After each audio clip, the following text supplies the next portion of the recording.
Hello dear student, welcome to the YouTube channel Chemthat education.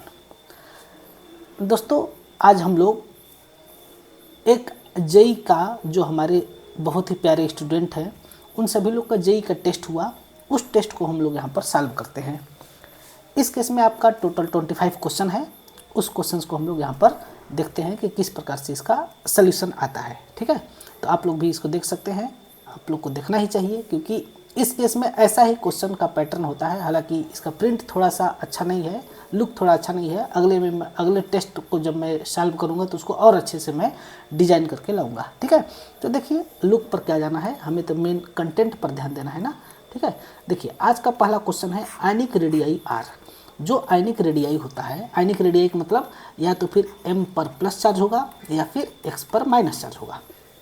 इसका radii क्या होता है, तो इस केस में पहला ऑप्शन दिया गया है inversely proportional to effective nuclear charge.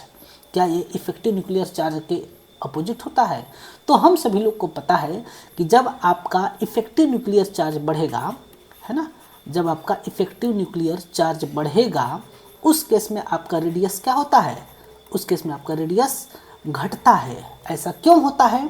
क्योंकि इस केस में आपका जो है कि न्यूक्लियस आउटर सेल के इलेक्ट्रॉनों को बहुत ही इफेक्टिवली खींचता है, और जब खींचेगा तो उस केस में क्या हो जाएगा, रेडियस घट जाएगा। तो जो कंडीशन एटम के लिए अप्लाई होता है, जो कंडीशन यहाँ पर एटम के लिए अप्लाई होगा, सेम वही कंडीशन यहाँ पर आयन के लिए भी अप्लाई होगा। यानी कि आयनिक रेडियाई भी, यानी कि हम लोग इसमें एक डायरेक्टली रिलेशन बना सकते हैं कि आपका जो आयनिक रेडियाई होगा, चाहे वो आपका आयनिक कैटायन हो चाहे वो आपका एनायन हो, दोनों के केस में अगर आयनिक रेडियाई के बारे में बात करेंगे तब यह इनवर्सली प्रोपोर्शनल होता है इफेक्टिव न्यूक्लियर चार्ज के, यानी कि जेड इफेक्टिव के इनवर्सली प्रोपोर्शनल होता है। आया समझ में? तो इस केस में कौन सा ऑप्शन हो जाएगा? ए वाला ऑप्शन हो जाएगा। बाकी देखो inversely proportional to square of effective nuclear charge ना, ये वाला आपका रिलेशन बनता है, ये वाला रिलेशन बिल्कुल गलत है। ठीक है, अगला directly proportional to effective nuclear charge, ना ना ना ना, ये तो बिल्कुल नहीं होगा। Directly proportional to the square of, ना ना बिल्कुल नहीं। ठीक है, अब अगला क्वेश्चन देखते हैं। यहाँ पर दिया गया है आपका नेक्स्ट क्वेश्चन कि यदि आपका melting point NaCl, NaBr, Na के बारे में चर्चा किया जाए तो किसका मेल्टिंग पॉइंट सबसे ज़्यादा होगा, है ना, और किसका मेल्टिंग पॉइंट सबसे कम होता है।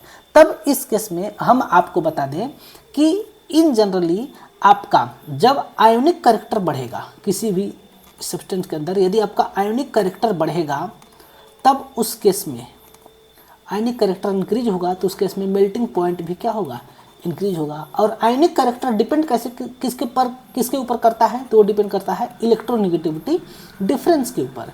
यदि आपका इलेक्ट्रोनेगेटिविटी डिफरेंस, थोड़ा सा इसको बड़ा करते हैं, यदि आपका इलेक्ट्रोनेगेटिविटी डिफरेंस 1.7 या उससे ज़्यादा है तब उस केस में ये आपका क्या हो जाता है, इस केस में ये आपका आयोनिक नेचर का हो जाता है। और जब आयोनिक नेचर का हो जाएगा तब उस केस में ये आपका इसकी इलेक्ट्रोनेगेटिविटी ज़्यादा हो जाएगी। ठीक है, तब इस केस में यदि हम बात करें मेल्टिंग पॉइंट का तो सबसे ज़्यादा मेल्टिंग पॉइंट हो जाएगा सोडियम फ्लोराइड का, इसके बाद फिर होगा सोडियम क्लोराइड, और इसके बाद सोडियम ब्रोमाइड, एंड लास्ट में हो जाएगा किसका, लास्ट में हो जाएगा सोडियम आयोडाइड का, है ना।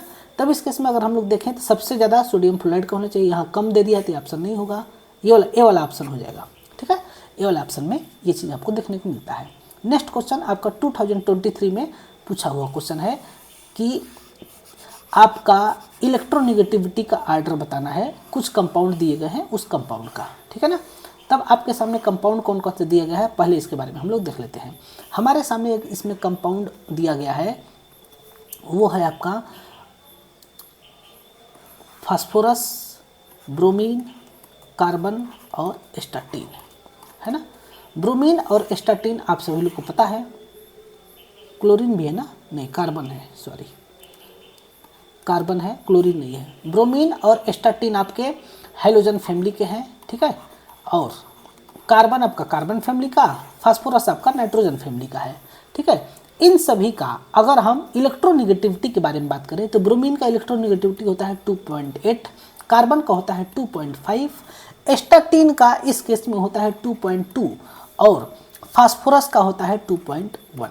ठीक है ना, तब इस आधार पर ही हम लोग बस इसको बता सकते हैं कि इसका इलेक्ट्रोनेगेटिविटी का आर्डर क्या होगा। यानी कि इस केस में सबसे ज़्यादा इलेक्ट्रोनेगेटिव हो जाएगा कौन, ब्रोमीन, इसके बाद फिर कार्बन, इसके बाद फिर एस्टाटीन और लास्ट में होगा आपका फास्फोरस। 2.1 है इसका, है ना। इसके केस में लास्ट में कौन हो जाएगा, लास्ट में आपका होगा फास्फोरस। आया समझ में।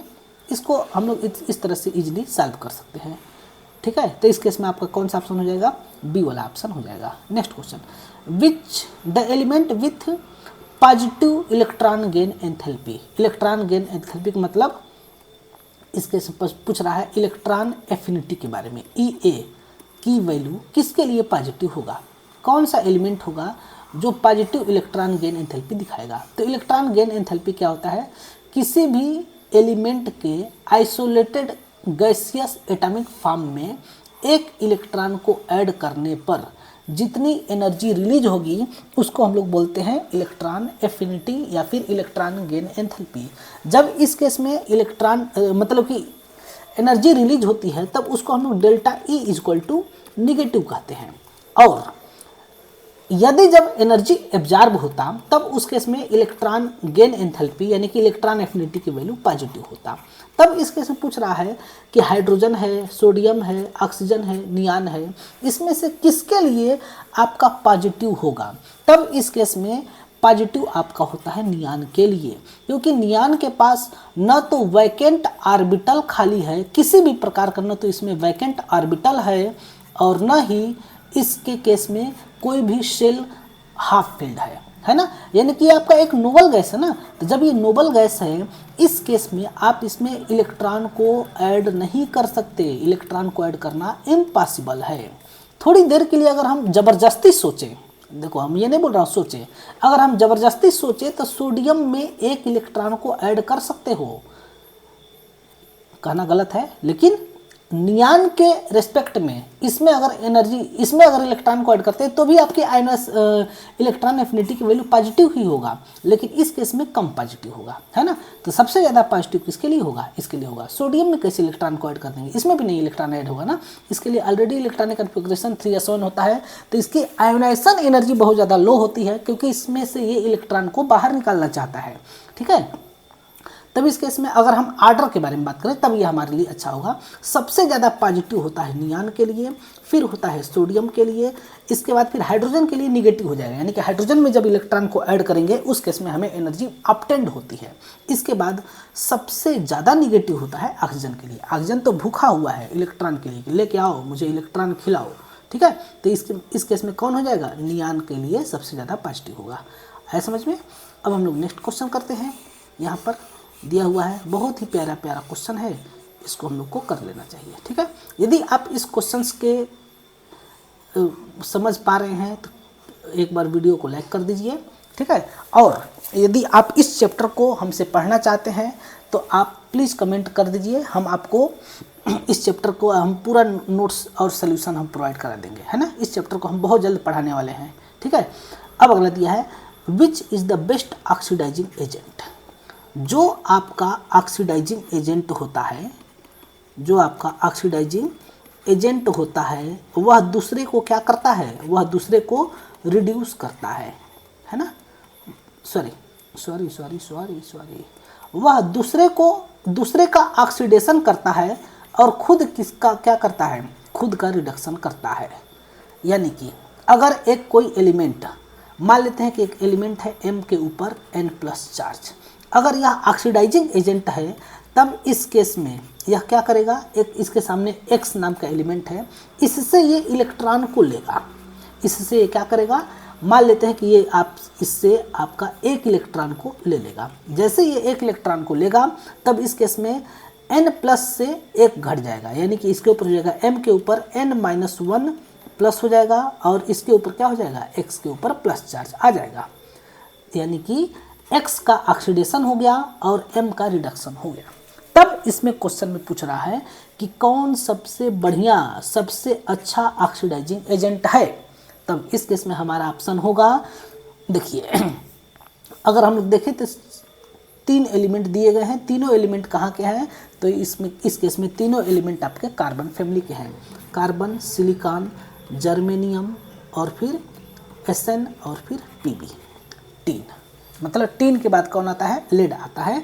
तब इस केस में आपको हम बता दें अच्छी तरह से कि जैसे जैसे अगर हम ग्रुप में नीचे आते चले जाते हैं, उस केस में इसके अंदर क्या होता है? इनर्ट पेयर इफेक्ट जनरेट होता है। और जब इनर्ट पेयर इफेक्ट जनरेट होगा तो वह लोअर ऑक्सीडेशन स्टेट ज़्यादा स्टेबल होता है in comparison to the higher oxidation state. अर्थात इस केस में जो आपका Pb पर 4+ है, यह कन्वर्ट होना चाहेगा 2 इलेक्ट्रॉन को लेकर के Pb पर 2+ में, है ना। ये आपका कन्वर्ट होना चाहेगा Pb पर 2+ में। तब जो एलिमेंट 2 इलेक्ट्रॉन देगा वह क्या करेगा? उसका ऑक्सीडेशन होगा और इसका क्या हो जाएगा? इसका जो है रिडक्शन हो जाएगा। यानी कि हम इसको सिंपल भाषा में इस प्रकार से लिख सकते हैं। एक एग्जांपल के तौर पर Pb पर 4+ के ऊपर यदि हम 2 Cl- के साथ रिएक्शन करा देते हैं, तब ये आपका कन्वर्ट हो जाता है Pb पर 2+ प्लस Cl2। इस रूप में यह कन्वर्ट हो जाता है, यानी क्लोरीन का ऑक्सीडेशन हो गया और इसका क्या हो गया? रिडक्शन हो गया। तो सबसे ज़्यादा इनर्ट पेयर इफेक्ट लागू होता है लेड पर, इसके बाद टीन पर लागू होता है। यानी कि Sn पर 4+ भी Sn पर 2+ में कन्वर्ट होना चाहता है ना। Sn पर 4+ भी Sn पर 2+ में कन्वर्ट होना चाहता है, लेकिन जो इसकी टेंडेंसी है, जो इसकी इच्छा है कन्वर्ट होने की, वह कम है ना। वह इसकी इच्छा जो है कि कम है, किसके रेस्पेक्ट में? तो आपका लेड के रेस्पेक्ट में। ठीक है, तो इसका आंसर कौन सा हो जाएगा? इसका आंसर आपका बी वाला हो जाएगा। ठीक है, अब हम लोग नेक्स्ट क्वेश्चन देखते हैं कि which of the following elements has lowest first ionisation energy. आपके सामने फिर से पी ब्लॉक का एलिमेंट दिया गया है। इसके में बताना है कि किसका फर्स्ट आयोनाइजेशन एनर्जी की वैल्यू सबसे कम होगा, है ना। सबसे कम किसका इसका लोवेस्ट आयोनाइजेशन एनर्जी की वैल्यू होगा, ये आपको सॉल्व करके बताना है। तब आपको पता है कि जैसे जैसे अगर आप ग्रुप में ऊपर से नीचे आते जाएंगे, वैसे वैसे उसकी इलेक्ट्रोनेगेटिविटी कम होती चली जाएगी, और जब इलेक्ट्रोनेगेटिविटी कम होती चली जाएगी तब वहाँ से इलेक्ट्रॉन को निकालना आसान हो जाएगा, है ना। तब देखिए फर्स्ट की सिर्फ बात हो रही है, तो जैसे कि यहाँ पर लेड है, तो लेड जो है कि आपका सबसे नीचे है पूरे पीरियडिक, मतलब कि कार्बन फैमिली में जितना आपके सामने ऑप्शन दिया गया है उस ऑप्शन में लेड सबसे नीचे है। ठीक है, तब इस केस में लेड जो है कि कन्वर्ट हो जाएगा Pb पर 1+ में और 1 इलेक्ट्रॉन को रिलीज कर लेगा। फर्स्ट आयोनाइजेशन एनर्जी के बारे में बात किया तो यहाँ पर डेल्टा IE की वैल्यू जो आएगा वह क्या आएगा? पॉजिटिव आएगा। लेकिन इसकी जो वैल्यू आएगा, इसकी जो फर्स्ट IE की वैल्यू आएगा, यह सबसे कम होगा। इस केस में ये वैल्यू सबसे कम होगा, किसके रेस्पेक्ट में? इन सभी के रेस्पेक्ट में। ठीक है, यहाँ पर इसकी वैल्यू क्या हो जाती है? सबसे कम आती है। लेकिन एक चीज़ यहाँ पर देखिए, हम थोड़ा सा मिस्टेक कर रहे हैं इस केस में ना। आपका अगर इन दोनों के बारे में देखें तो आपका सेकेंड पीरियड का है, थोड़ा सा मिस्टेक हो गया, इसको मैं फिर से अप्लाई करता हूँ इस कंसेप्ट को। ये सेकेंड पीरियड का, ये आपका थर्ड पीरियड का, ये आपका फोर्थ पीरियड का, और ये आपका फिफ्थ, और ये लास्ट में आपका कौन सा है? सिक्स्थ पीरियड का है। जैसे ही अगर हम सिक्स्थ पीरियड के पास आते हैं, उस केस में आपका मतलब फिफ्थ से सिक्स्थ में जैसे ही एंट्री करते हैं तो यहाँ पर एक चीज़ और का एंट्री होता है, वो होता है F ऑर्बिटल का, है ना। सिक्स्थ पीरियड में 4f ऑर्बिटल आता है, और जैसे ही 4f ऑर्बिटल आएगा उस केस में यहाँ पर आपका जो शील्डिंग है, जो यहाँ पर इलेक्ट्रॉनों का न्यूक्लियस का जो शील्डिंग है वह शील्डिंग पुअर हो जाएगा। और जब न्यूक्लियस का शील्डिंग पुअर हो जाएगा उस केस में आपका यहाँ से इलेक्ट्रॉन को निकालना आसान हो जाता है। एक सेकेंड, क्या पूछ रहा है? Have lowest ionisation energy, sorry, जब यहाँ पर शील्डिंग पुअर हो जाता है उस केस में यहाँ पर ये इलेक्ट्रॉन को पिनेट्रेट करने लगता है, इलेक्ट्रॉन को न्यूक्लियस तेजी से खींचने लगता है, तब यहाँ से लेड का इलेक्ट्रॉन को निकालना थोड़ा सा कठिन हो जाता है। लेकिन इस केस में आपका शील्डिंग अच्छे से हो जाता है। टीन के केस में आपका शील्डिंग अच्छे से होता है। दोनों कंसेप्ट यहाँ पर लगा करके चलना है तब आंसर आएगा। थोड़ा सा यहाँ पर मिस्टेक हो गया बताने में कि यहाँ पर जो है फिफ्थ सेल में F ऑर्बिटल नहीं है, है ना। F ऑर्बिटल अब्सेंट है, और जब यहाँ पर f ऑर्बिटल अब्सेंट है तब यहाँ से इलेक्ट्रॉन को निकालना क्या होगा, थोड़ा सा कठिन होगा, क्योंकि यहाँ पर शील्डिंग अच्छा होगा। किसके रिस्पेक्ट में, आपका लेड के रिस्पेक्ट में यहाँ पर शील्डिंग बेटर देखने को मिलेगा। शील्डिंग इस केस में क्या होगा, अच्छा शील्डिंग होगा। ठीक है, तो जब शील्डिंग अच्छा होगा तब यहाँ से इस इलेक्ट्रॉन को निकालना थोड़ा सा आसान हो जाएगा, है ना। तब इस केस में कौन सा ऑप्शन हो जाएगा, टीन हो जाएगा, लेड नहीं होगा, टीन होगा। आया समझ में। अब हम लोग नेक्स्ट क्वेश्चन देखते हैं। Which are the following highlights has least stable, सबसे कम स्टेबल कौन सा है, और एंड हैज डाउटफुल एग्जिस्टेंस, और जिसके एग्जिस्ट होने में आपको डाउट आता है, इसके बारे में बताना है। तो आपके सामने दिया गया है कौन कौन से हाईलाइट हैं, कार्बन के, जर्मेनियम के, टिन के और लेड के। यानी कि इस केस में आपका हो जाएगा Ci4, GeI4 और SnI4 और लास्ट में PbI4 है। इस केस में अभी हमने आपको बताया कि जैसे जैसे आप नीचे आओगे तब आपके जो एलिमेंट्स हैं उसके ऊपर इनर्ट पेयर इफेक्ट काम करेगा, और जैसे जैसे इनर्ट पेयर इफेक्ट काम करेगा तब यहाँ से इलेक्ट्रॉन को निकालना क्या हो जाएगा, मतलब कि ये आपका हायर ऑक्सीडेशन स्टेट में नहीं स्टेबल करेगा, हायर ऑक्सीडेशन स्टेट में कम स्टेबल करेगा, जिसके चलते कि PbI4 नहीं बनेगा, क्योंकि इस केस में Pb पर +4 ऑक्सीडेशन स्टेट है। यह आपका कन्वर्ट होना चाहेगा PbI2 में, यह बनना चाहेगा, यानी कि इस केस में इसका ऑक्सीडेशन स्टेट क्या हो जाता है, +2 हो जाता है। आया समझ में। तब यहाँ पर इस प्रकार से ये बनना चाहता है। ओके, तब इस केस में कौन सा ऑप्शन हो जाएगा आपका, ये आपका PbI2 वाला ऑप्शन हो जाएगा। क्वेश्चन नंबर 7 का डी वाला ऑप्शन होगा। ओके, नेक्स्ट क्वेश्चन देखते हैं। The ionisation energy will be maximum for the process, कौन से प्रोसेस के लिए आयोनाइजेशन एनर्जी की वैल्यू मैक्सिमम होगा। तब आपको पता है कि जब इलेक्ट्रॉन s ऑर्बिटल में होते हैं तब उसकी शील्डिंग बहुत अच्छे से होती है, जिसके चलते कि s ऑर्बिटल के इलेक्ट्रॉन को निकालना बहुत ज़्यादा कठिन होता है। कभी भी अगर आयोनाइजेशन एनर्जी के बारे में जब हम लोग पढ़ते हैं तो इलेक्ट्रॉन को आयोनाइजेशन एनर्जी का ऑर्डर होता है, s ऑर्बिटल के लिए सबसे ज़्यादा, फिर p ऑर्बिटल, फिर d ऑर्बिटल, फिर f ऑर्बिटल के लिए। ठीक है, तब जैसे जैसे अगर हम बेरियम के बारे में बात करेंगे तो ये सेकंड ग्रुप का है, लेकिन बहुत नीचे एलिमेंट है ना। और इसके बाद फिर बेरिलियम के बारे में बात करेंगे तो ये आपका फर्स्ट एलिमेंट है, यानी कि सेकंड पीरियड में ये प्रेजेंट है, और इसके अंदर जो इलेक्ट्रॉन है वह s ब्लॉक में है। सीजियम भी आपका s ब्लॉक में ग्रुप 1 में नीचे है। लिथियम का भी आयोनाइजेशन एनर्जी ज़्यादा होता है, लेकिन देखिए अब यहाँ पर जंग हो जाएगा, इन दोनों के बीच में युद्ध होगा कि कौन ज़्यादा ऊपर होगा, लिथियम या फिर सीजियम।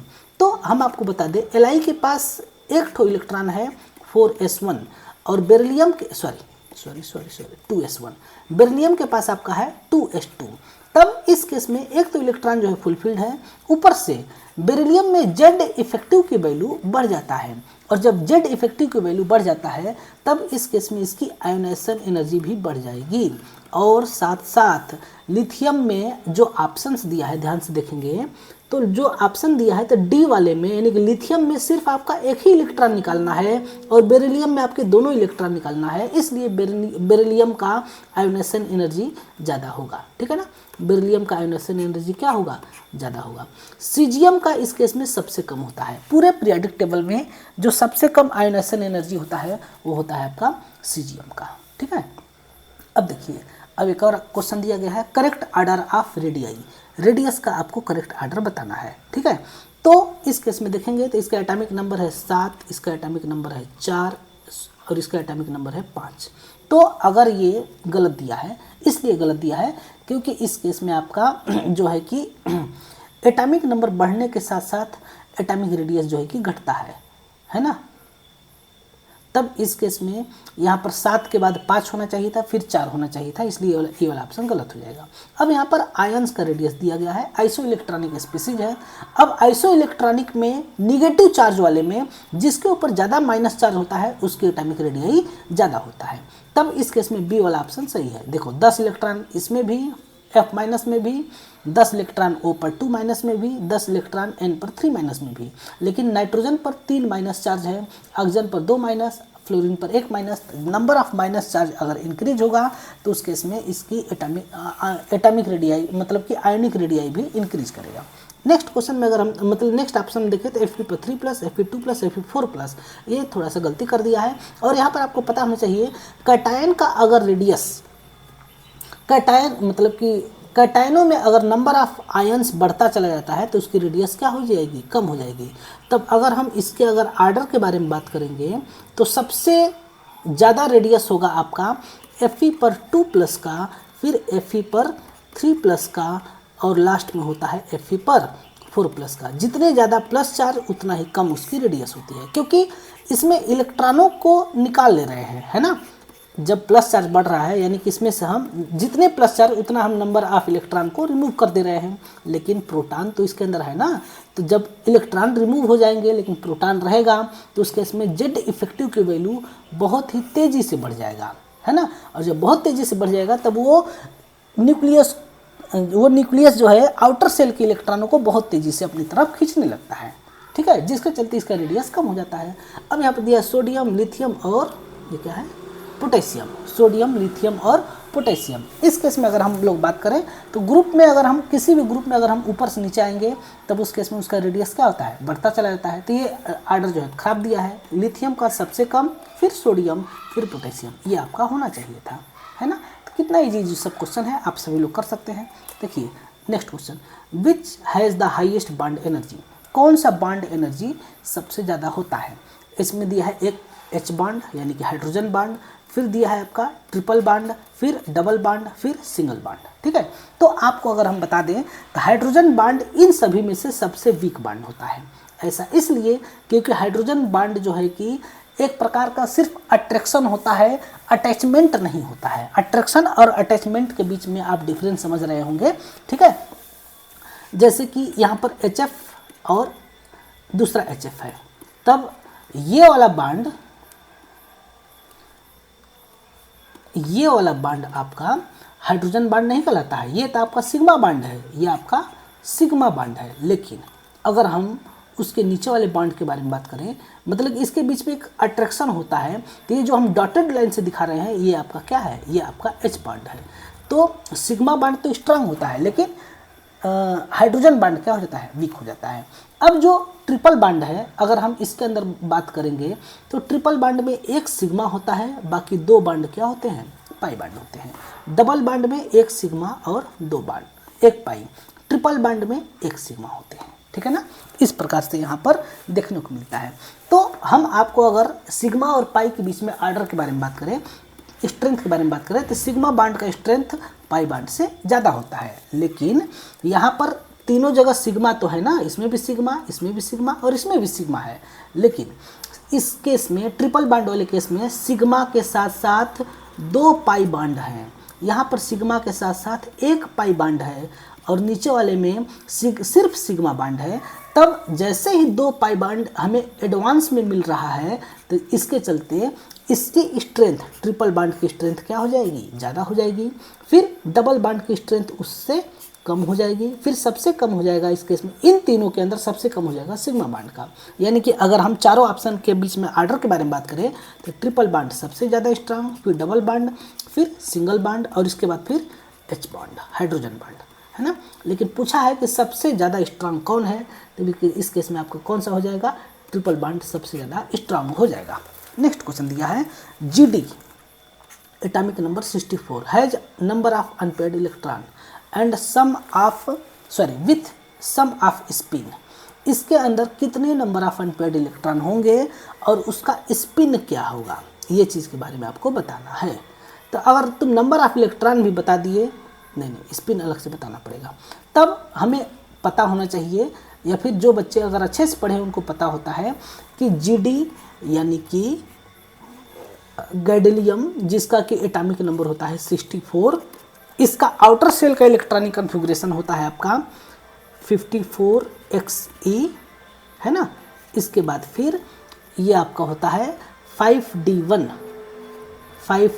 आउटर सेल का सिर्फ बता रहा हूँ, 5d1 और 4f7, ये इसका इलेक्ट्रॉनिक कन्फिगरेशन होता है। तब अगर हम लोग अच्छे से ऑब्जर्व करेंगे तो हमें पता चलेगा कि इसके अंदर टोटल 8 अनपेयर्ड इलेक्ट्रॉन है। एक इलेक्ट्रॉन डी में और बाकी के 7 इलेक्ट्रॉन किस में है, एफ में है ना। 1 2 3 4 5 6 7 टोटल इसमें नंबर ऑफ अनपेयर्ड इलेक्ट्रॉन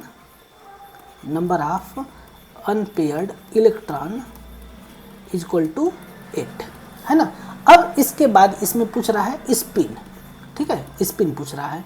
तो स्पिन का फार्मूला होता है n मल्टीप्लाई बाई 1/2, जहाँ पर n इज इक्वल टू होता है नंबर ऑफ अनपेयर्ड इलेक्ट्रॉन, है ना।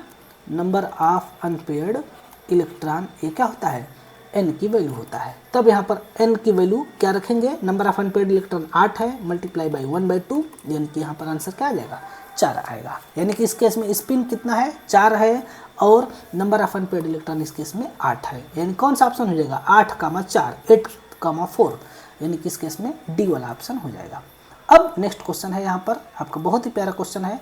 मैच द कॉलम दिया गया है, पिनिक्टोजेन, चैल्कोजेन, हेलोजेन एंड नोबल गैस के साथ हमें मैच करना है TSOGLV ये सब, ठीक है ना। तब आपको यहाँ पर बता दें, जब तक इसके बारे में अगर आपको नहीं पता होगा तब तक आप नहीं कर पाएंगे। आपके सामने जो OG है इसका एटॉमिक नंबर आपको पता होना चाहिए, 118 होता है, ठीक है।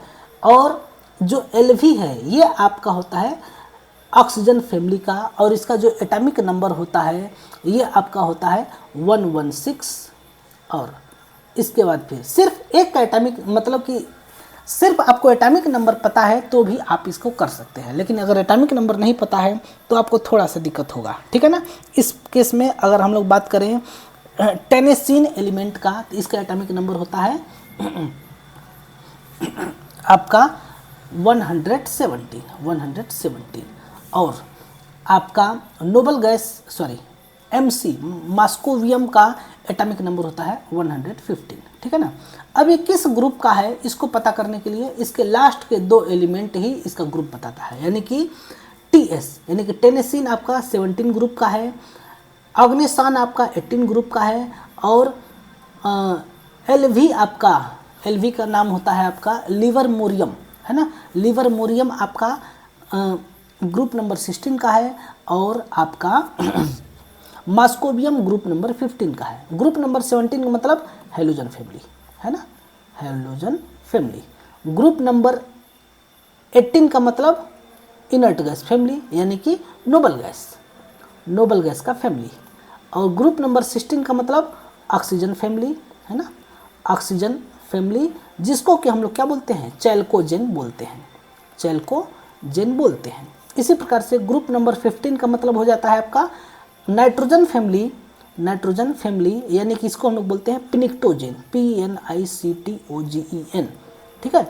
इसको चैल्कोजेन इसलिए बोलते हैं क्योंकि जो भी मिनरल्स प्राप्त होते हैं उसके मैक्सिमम और जो है कि ऑक्सीजन या सल्फर के होते हैं, जिसके चलते इसको हम लोग चैल्कोजेन बोलते हैं। नाइट्रोजन फैमिली को पिनिक्टोजेन इसलिए बोलते हैं क्योंकि इस केस में इस एलिमेंट का मतलब इस ग्रुप के एलिमेंट जैसे कि फास्फोरस और नाइट्रोजन, स्पेशली नाइट्रोजन और फास्फोरस से हम लोग फर्टिलाइजर बनाते हैं, इसलिए इसको हम लोग क्या बोलते हैं, इसलिए इसको हम लोग बोलते हैं पिनिक्टोजेन, ठीक है।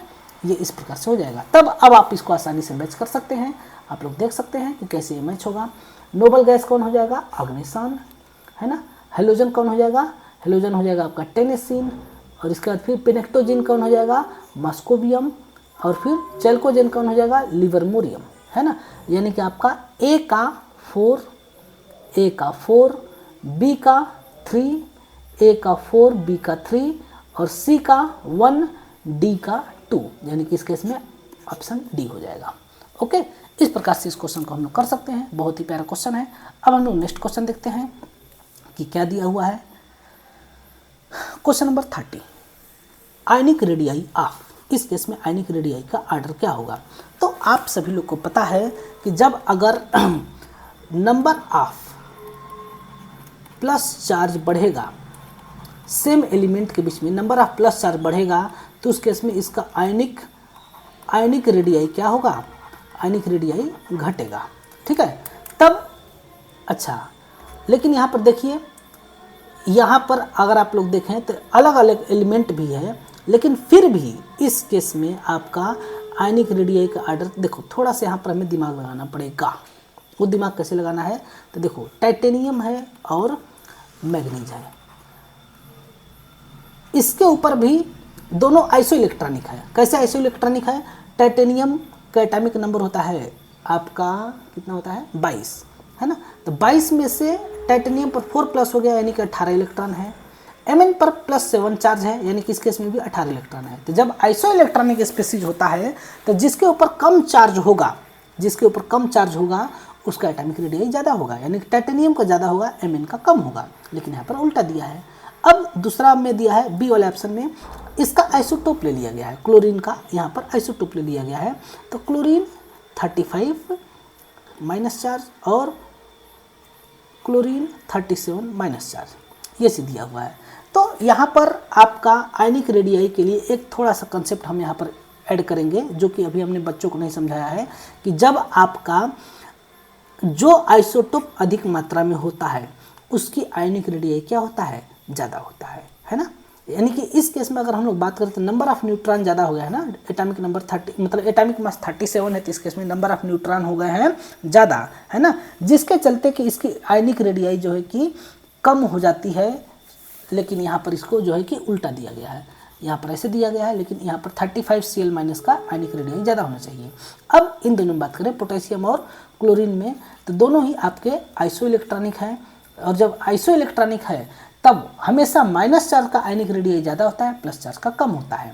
लेकिन अब इन दोनों में देखें फास्फोरस और दोनों फास्फोरस में, तो एक पर है 3 प्लस और एक पर है 5 प्लस, तब इस केस में जिसके ऊपर कम प्लस चार्ज उसकी आयनिक रेडियाई ज़्यादा हो जाएगा, यानी कि इस केस में कौन सा ऑप्शन हो जाएगा, डी वाला ऑप्शन इस केस में करेक्ट हो जाएगा। आया समझ में। अब देखते हैं नेक्स्ट क्वेश्चन। नेक्स्ट क्वेश्चन यहाँ पर दिया गया है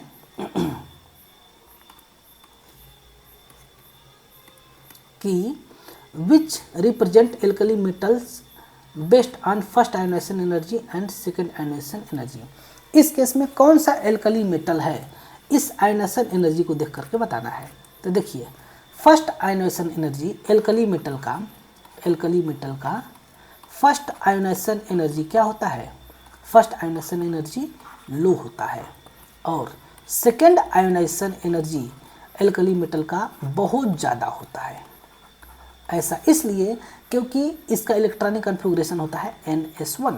जैसे ही अगर आप s ऑर्बिटल का एक इलेक्ट्रॉन को निकालोगे तो यहाँ पर एनर्जी कम लगेगा, लेकिन अब इसके बाद का इलेक्ट्रॉन निकालोगे तब उस केस में एनर्जी बहुत ज़्यादा देना पड़ेगा। जैसे कि सोडियम है, एक इलेक्ट्रॉन निकालोगे तो सोडियम प्लस हो जाएगा और इलेक्ट्रॉन निकल जाएगा।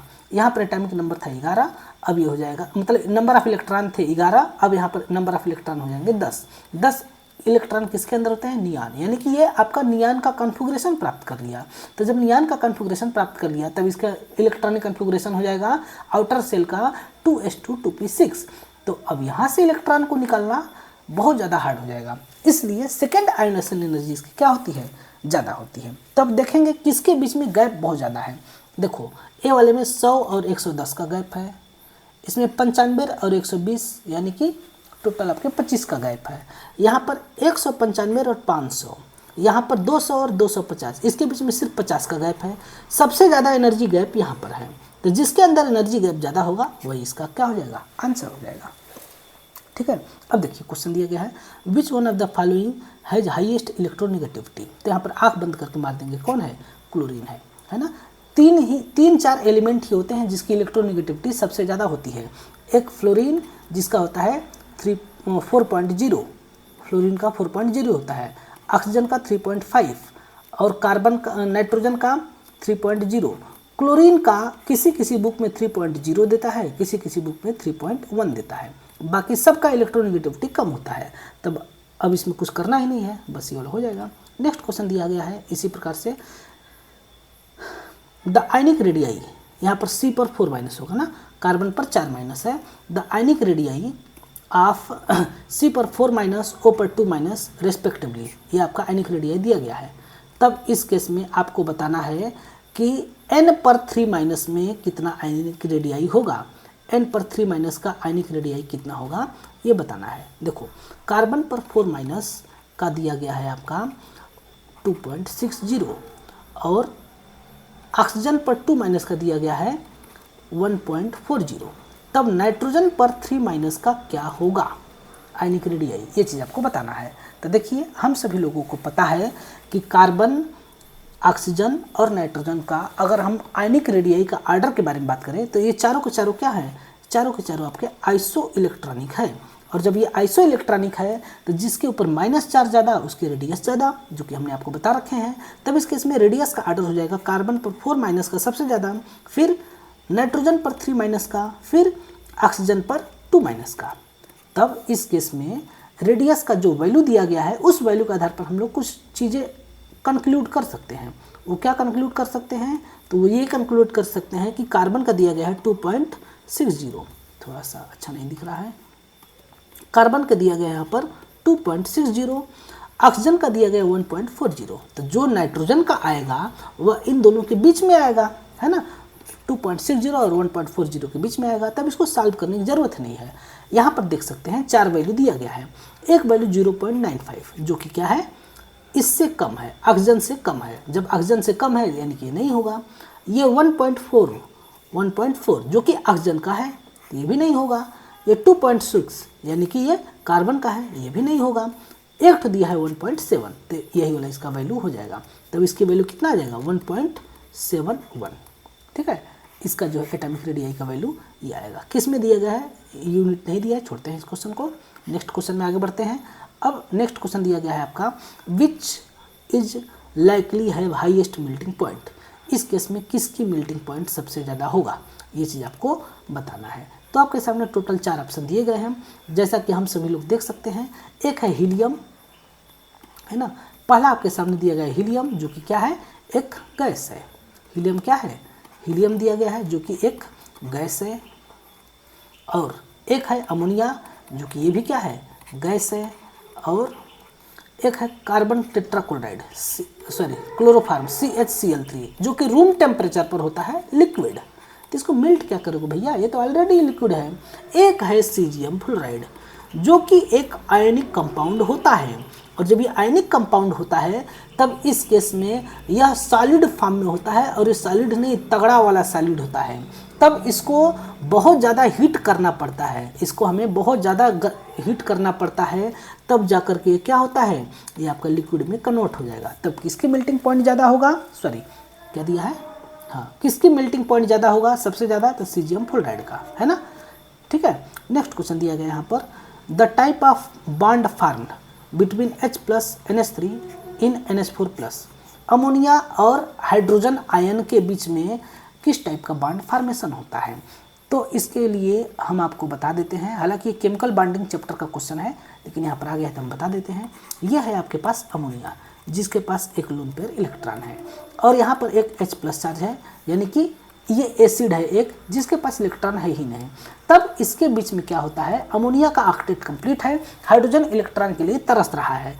तब ये अपना लोन पेयर इलेक्ट्रॉन इसको कोऑर्डिनेट बॉन्ड के द्वारा देता है, और जैसे ये कोऑर्डिनेट बॉन्ड के द्वारा इसको डोनेट करेगा, इस केस में आपका हो जाता है NH4+। ठीक है, तो इस बॉन्ड को, जिस बॉन्ड से इलेक्ट्रॉन देता है, इसको हम लोग बोलते हैं कोऑर्डिनेट बॉन्ड, कोऑर्डिनेट बॉन्ड, या फिर इसी का दूसरा नाम होता है आपका डेटिव बॉन्ड, है ना, डेटिव बॉन्ड यानी कि देने वाला बॉन्ड। इसका अगर दोनों का स्ट्रक्चर के बारे में बात करें तो अमोनिया आपका होता है पिरामिडल स्ट्रक्चर में, है ना, अकॉर्डिंग टू VSEPR थ्योरी, ये आपका पिरामिडल स्ट्रक्चर में होता है। लेकिन जैसे ही कोऑर्डिनेट बॉन्ड बनता है तो इस केस में आपका टेट्राहेड्रल स्ट्रक्चर में हो जाता है। हाइड्रोजन, हाइड्रोजन और हाइड्रोजन आपका टेट्राहेड्रल हो जाता है, और जो प्लस चार्ज होता है वह नाइट्रोजन पर आ जाता है, जिसको कि हम या तो नाइट्रोजन पर दिखाते हैं या फिर हम इसको स्क्वायर ब्रैकेट के बाहर इस प्रकार से दिखाते हैं। ठीक है, इस प्रकार से ये होता है। तो कौन सा बॉन्ड होगा इस केस में, डेटिव बॉन्ड होगा, कोवेलेंट नहीं होगा, आयनिक नहीं होगा, हाइड्रोजन नहीं होगा। ठीक है, next question, the number of elements present in the 5th period of the periodic table. 5th period में कितने नंबर ऑफ एलिमेंट प्रेजेंट होते हैं, आपको ये बताना है। तो हम आपको सारा पीरियड का बता देते हैं। फर्स्ट पीरियड में आपके होते हैं 2 एलिमेंट, सेकेंड पीरियड में आपके होते हैं 8 एलिमेंट, थर्ड पीरियड में भी आपके होते हैं आपके 8 एलिमेंट, फोर्थ पीरियड में आपके होते हैं 18 एलिमेंट, फिफ्थ पीरियड में आपके होते हैं 18 एलिमेंट, सिक्स्थ पीरियड में आपके होते हैं 32 एलिमेंट और सेवन्थ पीरियड में आपके होते हैं फिर से 32 एलिमेंट, है ना। इसके अंदर जिसके अंदर 32 एलिमेंट हैं उसके अंदर आपका चारों ऑर्बिटल के होते हैं, यानी कि एस के भी, पी के भी, डी के भी और एफ के भी। जिसके अंदर सिर्फ 2 हैं वो एस ब्लॉक के होते हैं और इसके अंदर सिर्फ एस और पी के होते हैं, और जिसके अंदर 18 हैं उसके अंदर एस के, पी के और डी के होते हैं, ठीक है। इसको हम लोग बोलते हैं वेरी शॉर्ट पीरियड, इसको हम लोग बोलते हैं शॉर्ट, और इसको हम लोग बोलते हैं लॉन्ग, और इसको हम लोग बोलते हैं वेरी लॉन्ग। जो बच्चे हमसे पढ़े हैं वो इसके बारे में खूब अच्छे से जानते होंगे, ठीक है। तो कौन सा ऑप्शन हो जाएगा? सॉरी, ये नहीं होगा, इस केस में आपका ये वाला ऑप्शन हो जाएगा, ठीक है। 18 एलिमेंट होते हैं फिफ्थ पीरियड में, ठीक है। Next question, 5 successive ionisation energy, ionisation energy की 5 वैल्यू दिया गया है। The number of valence electron in the element, तब इस केस में नंबर ऑफ वैलेंस इलेक्ट्रॉन क्या होगा इसके बारे में बताना है। तो कितना अच्छा क्वेश्चन है, देखो यहाँ पर ये IE1 की वैल्यू 800 दिया है, IE2 की वैल्यू आपका 2427 दिया है, IE3 की वैल्यू आपका दिया गया है 3658, और देखो IE4 की वैल्यू बहुत ज़्यादा बढ़ गया है, हो गया है 3000 से सीधे 25024 हो गया है, और IE5 का वैल्यू फिर से ज़्यादा नहीं कम बढ़ा है, 7000 का अंतर हुआ है, लगभग 32824 हो गया है। तो देखो यहाँ पर कुछ जानते हो किस टाइप का कंडीशन होगा। इस केस में जब आपके इलेक्ट्रॉन अनपेयर्ड होते हैं या फिर जब आउटर सेल के इलेक्ट्रॉन होते हैं तब उस इलेक्ट्रॉन को निकालना आसान होता है, लेकिन जैसे ही वो इनर सेल के इलेक्ट्रॉन को अगर हम लोग निकालना चाहते हैं तो उस केस में वो नहीं निकल पाता है। इस केस में अगर आप लोग ध्यान से देखोगे तो आपके ग्रुप 13 के एलिमेंट होगा। ये कौन सा एलिमेंट होगा? ग्रुप 13 का, क्योंकि आउटर सेल में सिर्फ कितने इलेक्ट्रॉन हैं? इसके आउटर सेल में सिर्फ 3 इलेक्ट्रॉन हैं, क्योंकि इन तीनों इलेक्ट्रॉन को निकालना हमारे लिए आसान है, लेकिन चौथा और पांचवा जब जैसे इलेक्ट्रॉन को निकालने जाते हो तब यहाँ पर आपके वैल्यू देखो 25,000 32,000 हो जाता है आयोनाइजेशन एनर्जी की वैल्यू। तो इसको हमें निकालना आसान नहीं होता है। जैसे कि अगर हम इसी में मान लेते हैं, यही नहीं होगा लेकिन हम मान लेते हैं कि ये एल्युमिनियम नाम का एलिमेंट है, तब इस केस में आपके इसका इलेक्ट्रॉनिक कन्फिग्रेशन होता है 1s2 2s2 2p6 और 3s2 3p1। अब इस केस में आपके यहाँ पर 2 इलेक्ट्रॉन, यहाँ पर आपका 1 इलेक्ट्रॉन है, तब ये इलेक्ट्रॉन को निकालना आसान होगा।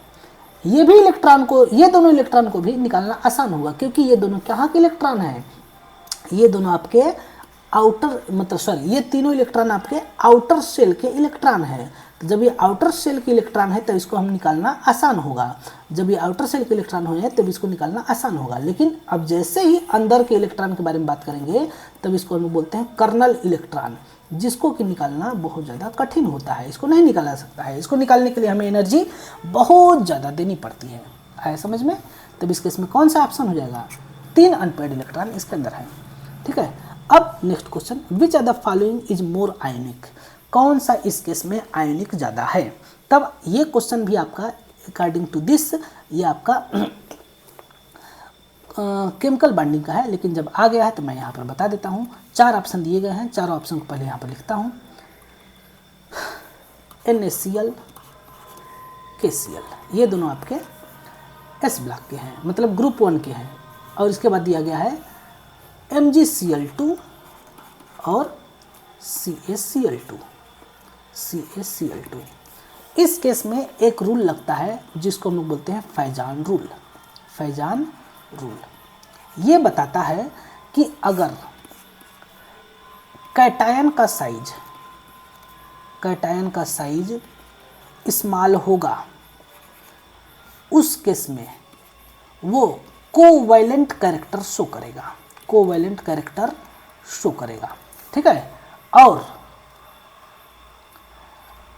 अगर ये पहला कंसेप्ट होता है, अगर नंबर ऑफ पॉजिटिव चार्ज ज़्यादा होगा तब वो कोवैलेंट कैरेक्टर शो करेगा, है ना। कोवैलेंट कैरेक्टर फिर से शो करेगा। और एनायन का साइज बड़ा होगा, एनायन का साइज लार्ज होगा, तब वो कोवैलेंट कैरेक्टर शो करेगा। ठीक है, और चार्ज दोनों में, चौथा वाला नियम, नंबर ऑफ निगेटिव चार्ज ज़्यादा होगा तो भी वह कोवैलेंट कैरेक्टर शो करेगा। ठीक है, ये आपके 4 कंसेप्ट होते हैं फैजान रूल में। तब उसके अनुसार देखें, तब यहाँ पर चारों कंसेप्ट में, चारों ही केस में एनायन सेम है, Cl minus Cl minus Cl minus. लेकिन यहाँ पर देखो 1 प्लस 1 प्लस 2 प्लस 2 प्लस, तब यहाँ पर प्लस चार्ज बढ़ गया है तो एक कोवैलेंट कैरेक्टर इन दोनों के रिस्पेक्ट में ज़्यादा दिखाएगा। अब साइज पर बात करें तो सोडियम का साइज छोटा होगा, पोटेशियम की साइज बड़ा होगा। और सोडियम और मैग्नीशियम में कंपेयर करेंगे तो मैग्नीशियम की साइज छोटा होगा, तो मैग्नीशियम आपका कोवैलेंट कैरेक्टर ज़्यादा शो करेगा।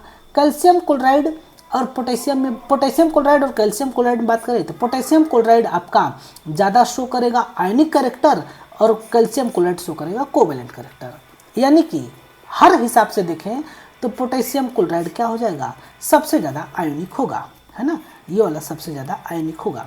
जब इस कंसेप्ट को पढ़ोगे तब आपको पता चलेगा। और अगर हम इसके अंदर आर्डर के बारे में बात करें कि सबसे ज़्यादा आयनिक, मतलब आयनिक कैरेक्टर के आर्डर के बारे में, तो सबसे ज़्यादा आपका आयनिक होता है पोटेशियम क्लोराइड, इसके बाद होता है आपका सोडियम क्लोराइड, इसके बाद होता है आपका कैल्शियम क्लोराइड और इसके बाद होता है आपका मैग्नीशियम क्लोराइड, है ना। ये आपका इस केस में आर्डर होता है। तब इस केस में सबसे ज़्यादा आयनिक कौन हो जाएगा, पोटेशियम क्लोराइड हो जाएगा। ठीक है, ये कहलाता है फैजान रूल। इसके बारे में हम लोग देख लेते हैं। अब देखो बोला है क्वेश्चन में, थोड़ा सा कम दिख रहा होगा लेकिन हम पढ़ लेता हूँ, आप लोग समझ जाएंगे।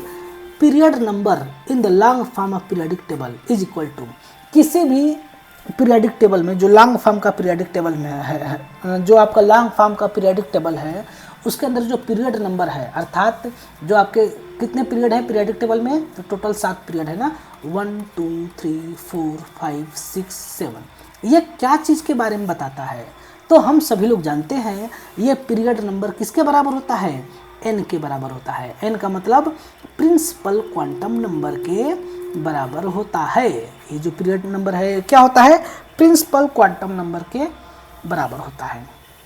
तो यहाँ पर दिया है ना option, maximum principal quantum number of any element, किसी भी एलिमेंट के मैक्सिमम प्रिंसिपल क्वांटम नंबर के बराबर ये आपका होता है। आया समझ में। नेक्स्ट क्वेश्चन देख सकते हैं।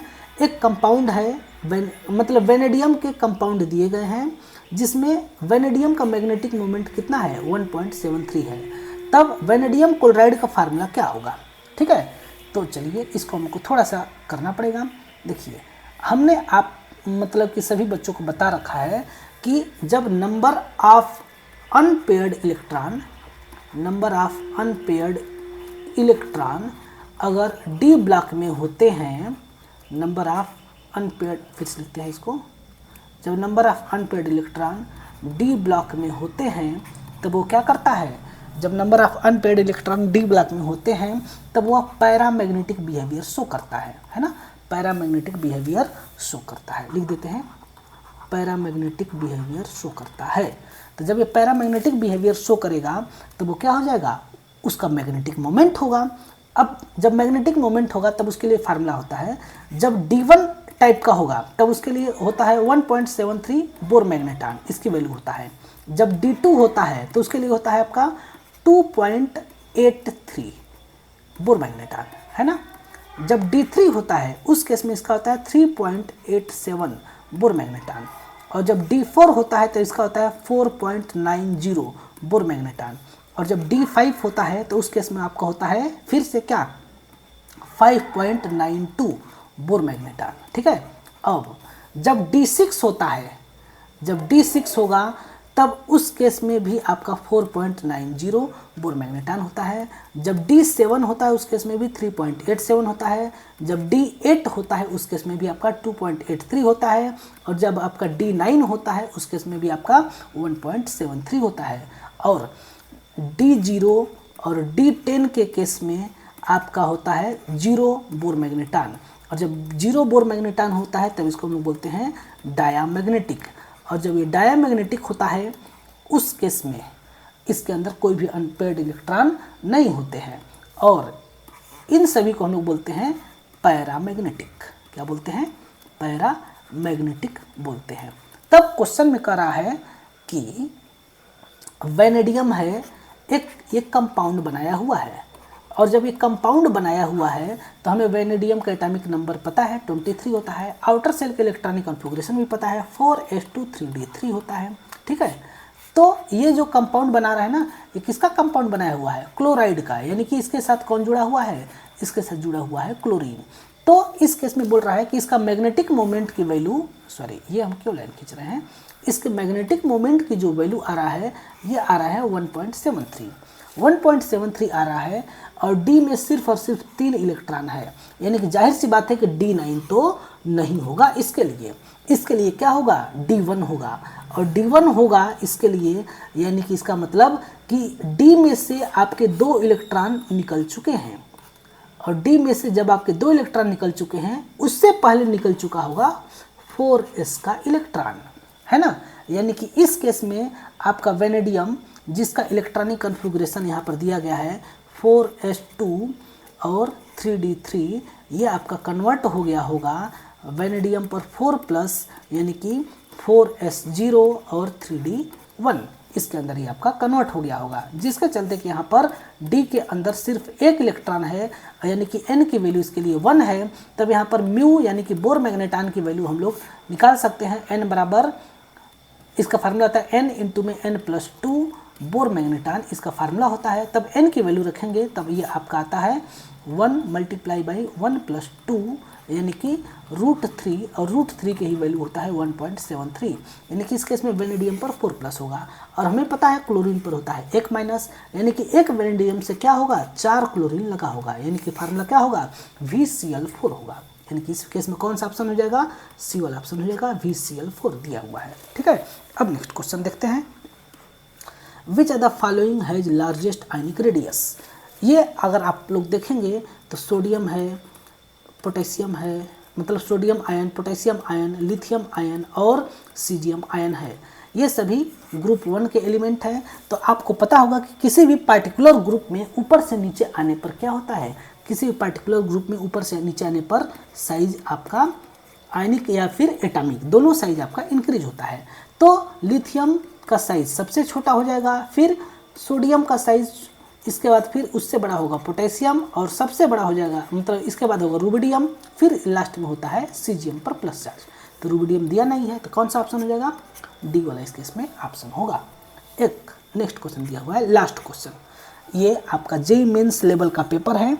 तो इसका लास्ट क्वेश्चन दिया हुआ है कि एक एलिमेंट है जिसका एटॉमिक नंबर 56 दिया है, तो किस ब्लॉक का एलिमेंट होगा।